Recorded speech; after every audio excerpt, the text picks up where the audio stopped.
મેડિકલમાં પ્રવેશ મેળવવા માટે સ્પર્ધાત્મક પરીક્ષા નીટમાં ઘણા બધા વિદ્યાર્થીઓને પૂરેપૂરા માર્ક્સ આવતા સમગ્ર દેશમાં આ પરીક્ષામાં કૌભાંડ આચરાયું હોવાની શક્યતાને લઈને વિદ્યાર્થીઓ દ્વારા દેખાવો કરવામાં આવ્યા હતા. ત્યારે ગુજરાતના ગોધરા ખાતેના પરીક્ષા સેન્ટર ઉપર કૌભાંડ થયું હોવાથી પોલીસ તપાસ હાથ ધરવામાં આવી હતી, જેમાં સ્થાનિક પોલીસે 4 આરોપીઓને પકડ્યા હતા, જેમના રિમાન્ડ અગાઉ ગોધરા કોર્ટે ગ્રાહ્ય રાખ્યા હતા. ત્યારબાદ આ કેસની તપાસ સરકારે સીબીઆઈને સોંપી છે. સીબીઆઈએ આ 4 આરોપીઓના રિમાન્ડ માંગતા તેમના 4 દિવસના રિમાન્ડ આપવામાં આવ્યા હતા. કૌભાંડમાં સંડોવાયેલા દીક્ષિત પટેલ નામના વધુ એક આરોપીની ધરપકડ કરવામાં આવી હતી, જેને ગઈકાલે રાત્રે અમદાવાદની સીબીઆઈ કોર્ટના જજ સમક્ષ સર્કિટ હાઉસ ખાતે રજૂ કરવામાં આવ્યો હતો. સીબીઆઈ કોર્ટે આરોપીના 4 દિવસના રિમાન્ડ મંજૂર કર્યા છે. આરોપીઓ સામે ગોધરા તાલુકા પોલીસ મથકે આઈપીસીની કલમ 406, 409, 420, 120B 34 અને 201 મુજબ તેમજ ભ્રષ્ટાચાર નિવારણ અધિનિયમની કલમ 7A, 7A અને 13(2) મુજબ ફરિયાદ નોંધવામાં આવી હતી. આરોપીઓમાં આરીફ વોહરાની 12 મેના રોજ પોલીસે ધરપકડ કરી હતી. પોલીસે કોર્ટને 4 દિવસના રિમાન્ડ આપ્યા હતા.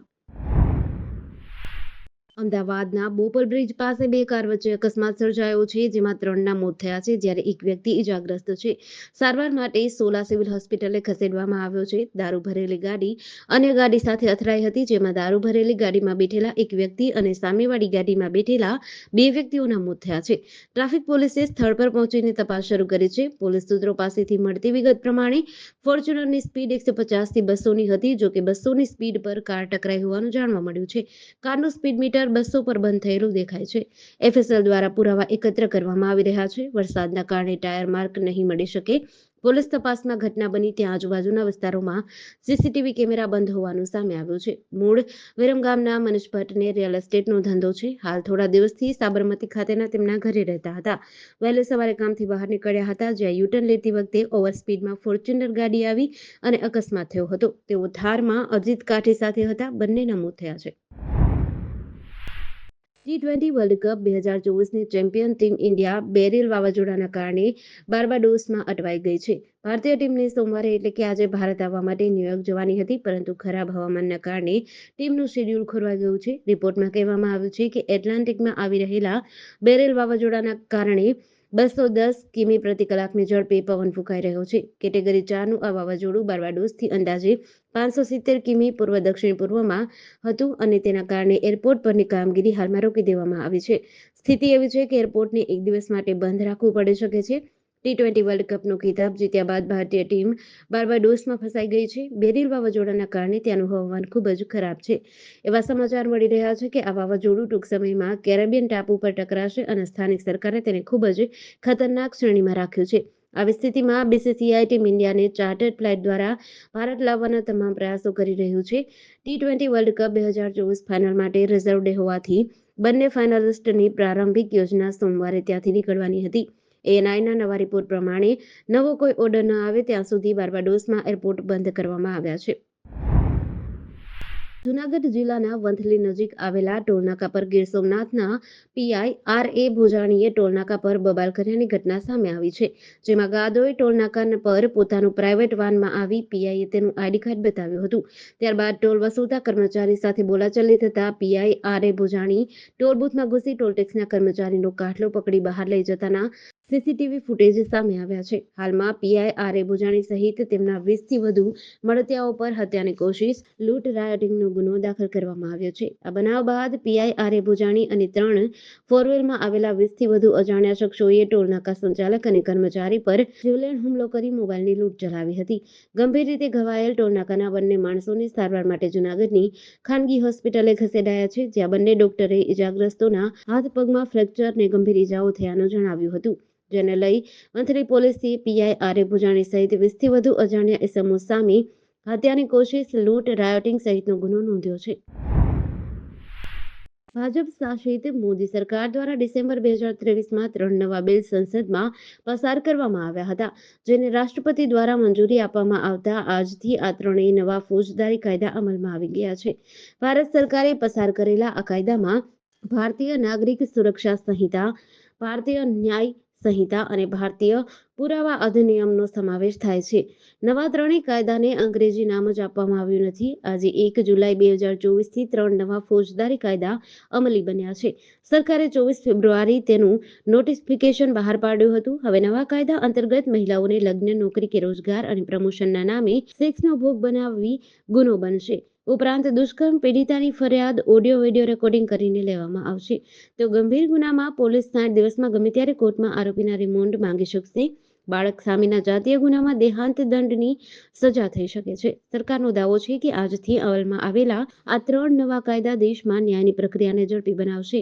આ સાથે જ દેશ જ્યારે વિજ્ઞાન અને ટેકનોલોજીની સાથે ડિજિટલ ક્ષેત્રમાં આગળ વધી રહ્યો છે, ત્યારે ભારતીય સાક્ષ્ય અધિનિયમ હેઠળ કોર્ટમાં email, WhatsApp, mobile, laptop, smartphone તેમજ ઓડિયો વિડીયો પરના ડિજિટલ પુરાવા સહિત પુરાવાઓ માન્ય ગણવામાં આવશે. પૂર્વ કચ્છના ભચાઉ વિસ્તારમાં બુટલેગર અને પોલીસ વચ્ચે ફિલ્મી સીનને ટક્કર મારે એવી ઘટના સર્જાઈ હતી. બાતમીના આધારે કુખ્યાત બુટલેગરને પકડવા ચોપડવા બ્રિજ પાસે નાકાબંધી કરીને વોચમાં રહેલી પોલીસની વેન ઉપર બુટલેગરે કાર ચડાવી હત્યાનો પ્રયાસ કર્યો હતો. આરોપીની કાર ઊભી રહેવાના બદલે પોલીસ કાફલા ઉપર ચડી આવતા અફરાતફરી મચી હતી. જોકે સતર્ક પોલીસે પ્રત્યાઘાતમાં થાર કાર ઉપર એક રાઉન્ડ ફાયરિંગ કર્યું હતું. એટલું જ નહીં, બ્રિજ નીચે ઊભી રહી ગયેલી થારમાંથી બુટલેગર બહાર ન આવતા પોલીસને કારના કાચ તોડવાની ફરજ પડી હતી. થારમાંથી અંગ્રેજી શરાબ સાથે ગાંધીધામ CID ક્રાઇમમાં ફરજ બજાવતા લેડી કોન્સ્ટેબલને ઝડપી લેવામાં આવ્યા હતા. ભચાઉ પોલીસે બંને આરોપી સામે હત્યાના પ્રયાસ સહિતની કલમો તળે ગુનો નોંધી વધુ તપાસ હાથ ધરી છે. પૂર્વ કચ્છ LCB PR ચોડાસમા સાથે વાત કરતા તેમણે ફાયરિંગની વાતને સમર્થન આપ્યું હતું. પુણેના લોનાવાલામાં એક ભયંકર દુર્ઘટના બની છે, જેમાં આખો પરિવાર પાણીના જોરદાર પ્રવાહમાં તણાઈ ગયો હતો. આ અકસ્માતમાં 36 વર્ષની મહિલા અને તેની 13 વર્ષ અને 8 વર્ષની 2 દીકરીઓનું પણ મોત થયું હતું. માનવામાં આવી રહ્યું છે કે આખો પરિવાર ભૂશી ડેમ જોવા આવ્યો હતો. વરસાદની મોસમ હતી, તેથી બાળકોના આગ્રહ પર મુલાકાત લેવાનો પ્લાન હતો. તેમાં એક મહિલા, 13 વર્ષની છોકરી અને 2 6 વર્ષની છોકરીઓ અને 4 વર્ષના છોકરાનો સમાવેશ થાય છે. 3ના મૃતદેહ મળ્યા છે. હવામાન વિભાગે દેશના 25 રાજ્યોમાં આજે અને આગામી 5 દિવસમાં વરસાદ માટે રેડ એલર્ટ જાહેર કર્યું છે, જેમાં રાજસ્થાન, યુપી, મધ્યપ્રદેશ, ઉત્તરાખંડ, હિમાચલ, પંજાબ, હરિયાણા, ગુજરાત, મહારાષ્ટ્ર, દિલ્હી, બિહાર, ઝારખંડ, દક્ષિણ અને ઉત્તર પૂર્વના રાજ્યોનો સમાવેશ થાય છે. હવામાન વિભાગે કહ્યું કે ચોમાસું હવે દેશના લગભગ તમામ રાજ્યોમાં પહોંચી ગયું છે. આગામી 3 દિવસમાં તે રાજસ્થાન, પંજાબ અને હરિયાણાના બાકીના ભાગોને પણ આવરી લેશે. જૂનમાં દેશભરમાં 165.3 મીમીને બદલે 147.2 મીમી વરસાદ નોંધાયો હતો. આ સામાન્ય કરતાં 11% ઓછો છે.